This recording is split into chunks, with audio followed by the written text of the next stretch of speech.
December 20th, 1995, tape number 3. So you made it back to London.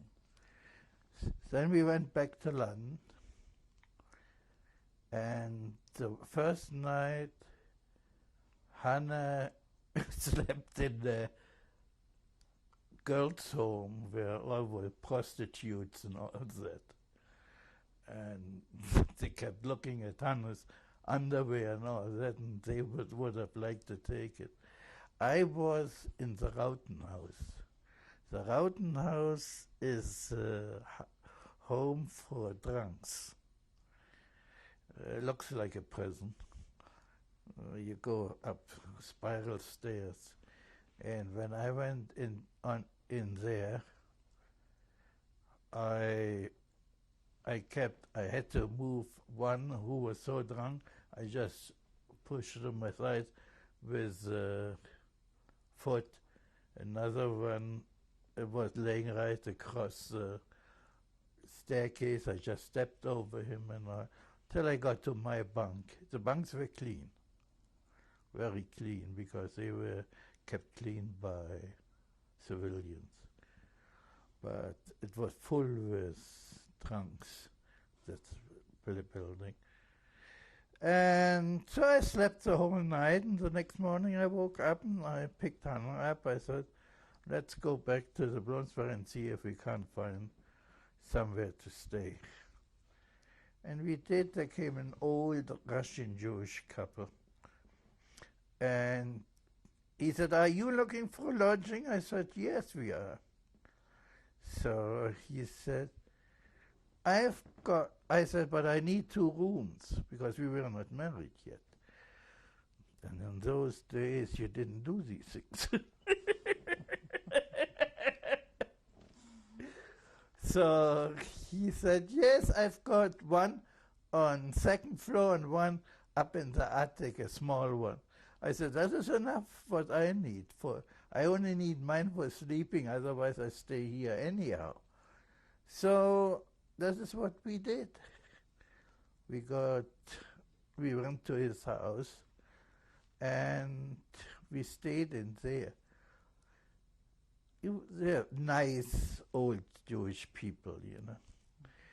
So we got then that money from the committee to pay for our rent and everything, and and then Hannah had some relatives, but we didn't want to go to them right away, because the very first 3 days we came to England at the time, before we went to Wales, we stayed in their house. But in the meantime, 2 other cousins came and they stayed with them. Now, we didn't want to push them out. So once we were established there in our own 2 rooms, then we went down to them and so. So every time we needed some food, something to eat, we went to them. First thing, when you sat down, she had a long galley kitchen. Mm-hmm. The first thing, this woman was tremendous. She had 7 children herself, and the grandchildren and everything. The minute you sit down, she said, just sit down, never mind anything else. And she was on the stove, and she made 2 eggs and some fried potatoes, and she set it right in front of you right away. The first thing what she did was feeding us. So by that time, we knew she would do these things. So whenever we were really hungry, that's where we went. So what did you do? Now you're 20 and a half, 21 years old. Yeah. And you're living in London. Yeah. The war is going on in Europe. Yeah. What did you decide to do? Then I went and volunteered for the RAF. I passed with A1, but they wouldn't take me. Why is that? Well, the British said I should join the Polish Air Force. The Polish Air Force said, he is a German, we don't want him. you have. So I couldn't go anywhere, so I went again for agriculture, but I went then to Lincolnshire. Okay, and what did you do there? Farming. And you were living there with Hannah. With Hannah, yes. By then, were you married? By that time, we were married, you see. Then we went I went to Gainsborough, you see, and Soundby was a village about 4 miles away from Gainsborough. I worked for that farmer. I had a farmhouse, and I took over the cow herd. How did you know how to be a cow herder? Not the slightest idea. How did you learn? Very fast, the hard way. I learned very fast the hard way. I managed the cows very well. I had all the calves to feed, the pigs to feed, the cattle to feed, and everything. When I left when I didn't do the job anymore, he had an Englishman and the Landarmy girl doing my job.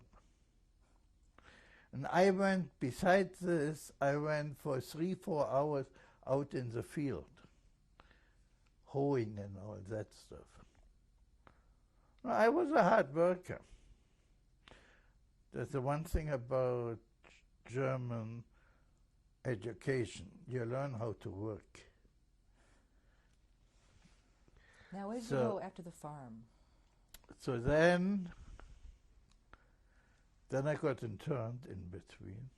When was that? I got interned by England. But when? When was that?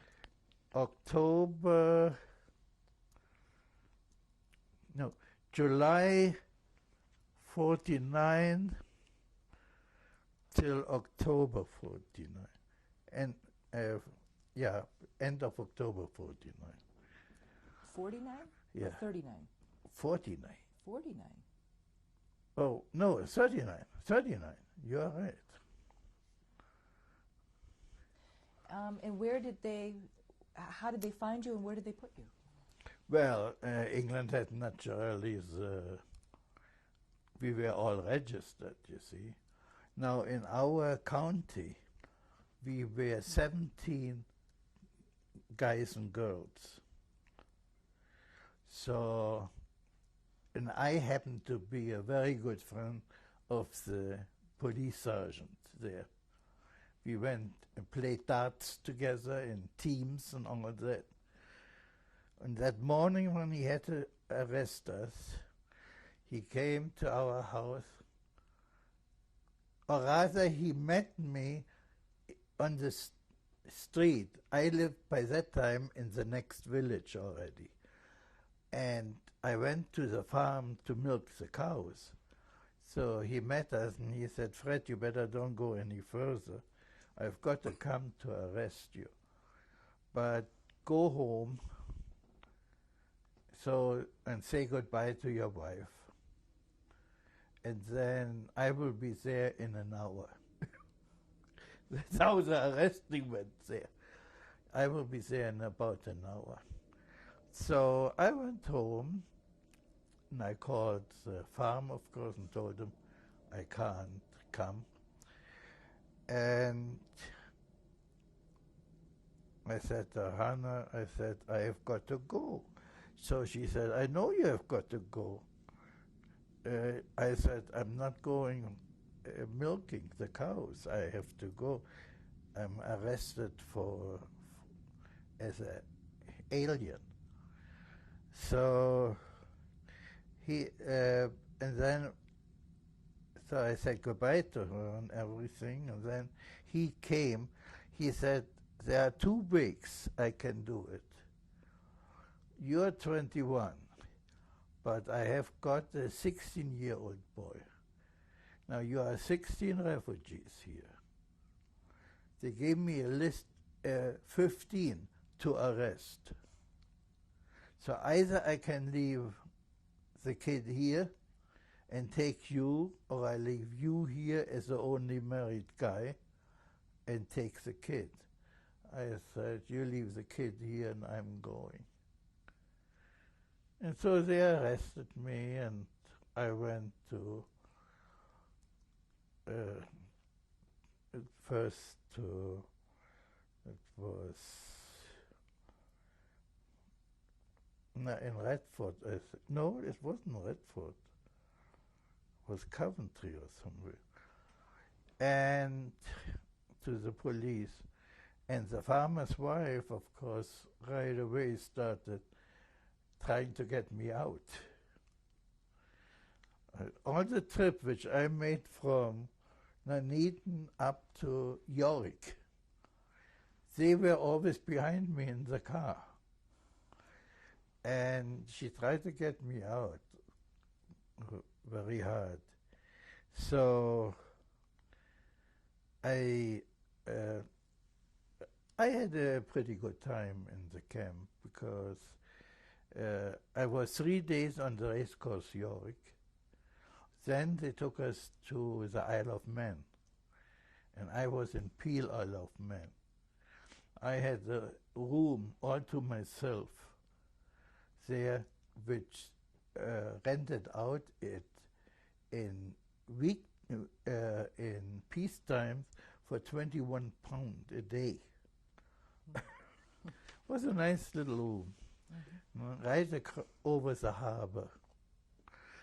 And so that is where I was for 4 months. You and how many others? Oh, there were a lot of refugees. They didn't take them all, because in London they couldn't take them, there were too many. But from the little towns, areas they brought. But and then why did they let you go? If they were concerned about you as a German? they wanted to check our papers and then release us accordingly. But again, here I was the same as everywhere else. You do something to me and I retaliate. They said, Fred, you are the only agricultural student here and you refuse to work. I said, your shilling a day isn't enough for me to lean on the pitchfork. No way will I work for you as long as I am a prisoner. Then, about 5 weeks later,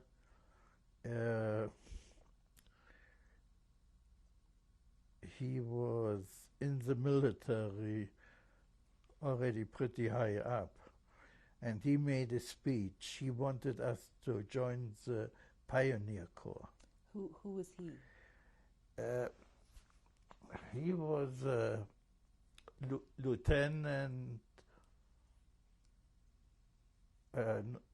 colonel, a colonel. He was a colonel. As a matter of fact, sorry to say, he was a Jew on top of it. He came and he made a big speech that they need people in the Pioneer Corps to fighting the Germans, and nobody wants to fight them more than us. So after his speech, he said, I want you to sign up, and you come in single file around, and either you sign or you tell us why you don't sign. So when it came to my turn, he said, aren't you signing? I said, no. I do not sign as an enemy alien. First you release me, and then I will sign. So he said, you will never get out of here. I said, you want to bet? Because I had the release paper already in my pocket. Hannah had worked for it and got the release paper for me. And I had them already in my pocket. I was leaving within 2 or 3 days, the camp anyway. So he said, and I went on. I wouldn't have joined the Pioneer Corps. Besides, I didn't want the Pioneer Corps. If anything, I wanted to join the RAF, you see. So that was the story of the camp. In the camp, I played tennis and that lawn bowling.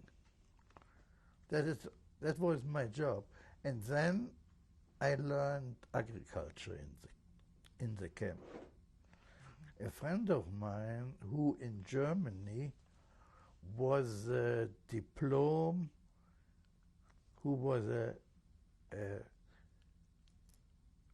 farmer with a diploma, taught us agriculture. And with him, I studied for 4 months. Enough that when I wanted to come to America originally, I wanted to come as a farm laborer. That's the only thing I knew at the time. Mm-hmm. So, but I got a certificate, and that is in there too about it. But I did not have to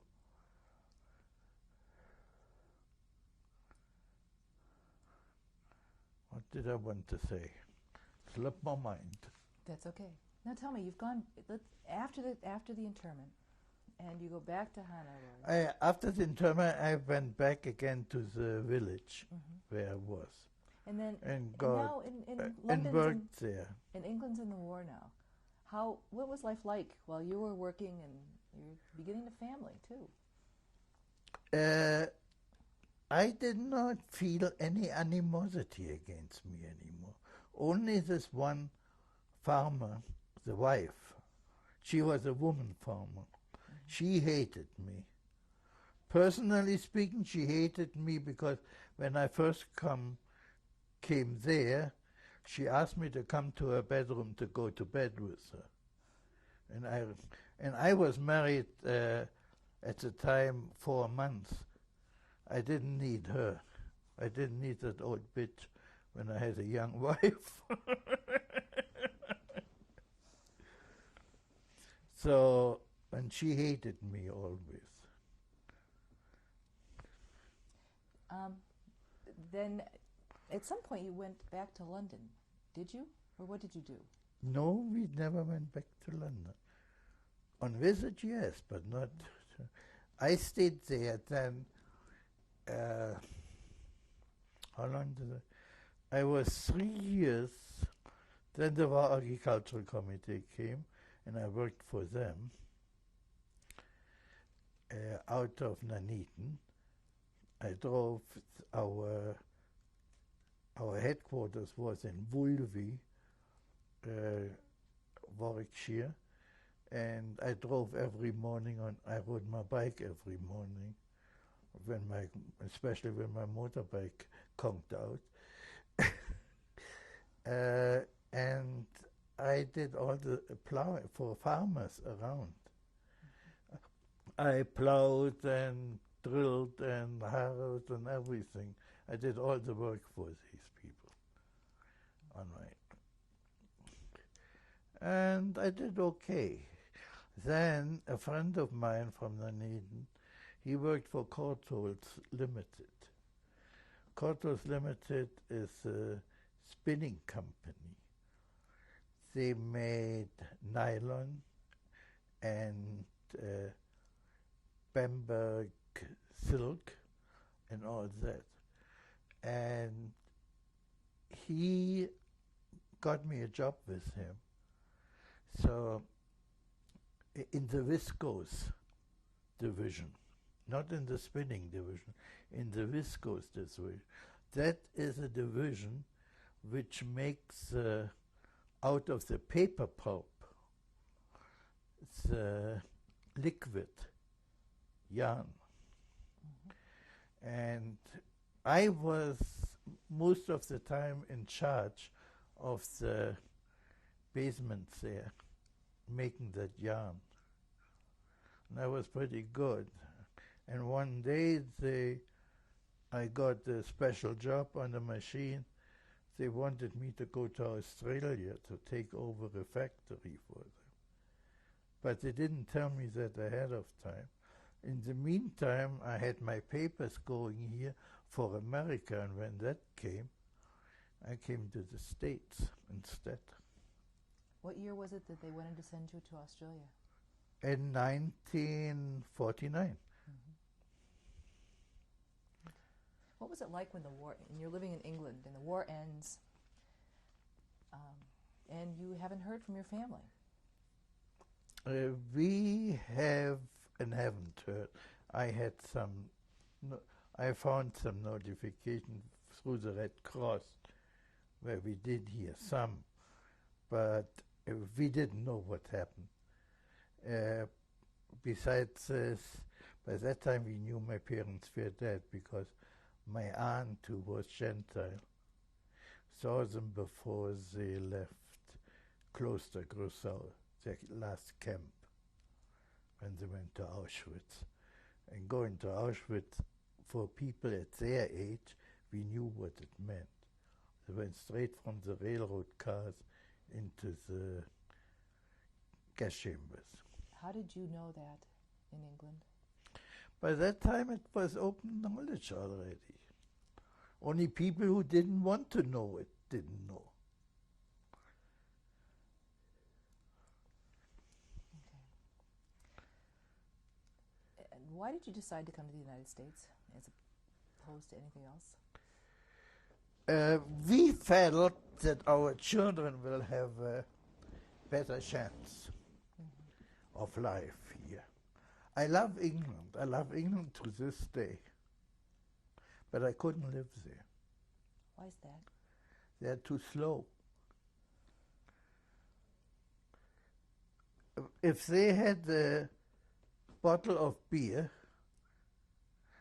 their own little home, that's all what they wanted. They were satisfied with it. I was a guy who never was satisfied. And I couldn't see any advancement. When you came here, what did you do? What kind of work did you do? I came here on the 31st of December. On the 2nd of January, I had my first job with a cab company. I went to him and he said, yes, I would like you. I've got a job open as a cutter, cutting. I said, I didn't come for that job. He said, as a machine operator, I said, I didn't come for that job either. So he looked at me, he said, you mean you came for the office job? I said, yes. My original jobs, what I learned originally, have my diploma in, is bookkeeping and all that, and office work. He said, well, I really have a bookkeeper, but I could use somebody in the office and somebody who can take over for me once in a while. I said, that's a job which I was thinking about. So he says, okay, we pay 75 cents an hour, 40 hours a week. So I got up, took my hat. He said, where are you going? I said, I didn't come for a handout. I came for a job. He said, 80 cents. And I went another step further. He said, what about 90 cents an hour? I stopped and I turned around and I said, I will make a deal with you. I work with you, for 90 cents an hour, for 1 week only. If you are satisfied with me, you pay me $1. If you are not satisfied with me, fire me. So we shook hands. I said, and after this, every 2 months, I want a 10-cent raise in my packet. Not once do I want to come into this office asking for it. I want it automatically every 2 months. He said, okay. I was 11 years with him. It's a wonderful story. What kind of caps did you make? Did the company make? Pardon? What kind of caps did the company make? First of all, we were great in uniform caps, made with cap. Was known here in Minneapolis for the uniform caps, and then the other caps which people wear. You had another job though, did you not, after the cap company? Oh yes, after the cap company, well, while I was working for the cap company, I took on a sideline. Then, once I was on the road, I took first the sideline of hosiery, jerks, hosiery, GSI. And toward the end of the cap, I took on another line, which was outerwear for modern jacket. Then the hosiery line fell on the wayside, and then I had only the outerwear and the caps. And then the hosiery line came back to me again. So I took them again for another 3 years. But on the whole, the main line at the end was, then I went, the last line which I had was Ely Walker. They were a big distributor. Also menswear again. So like your father. What? Like your father. Yeah. No, my father was actually in ladies' coats. But a salesman. He was a salesman, yes. Let's break the tape.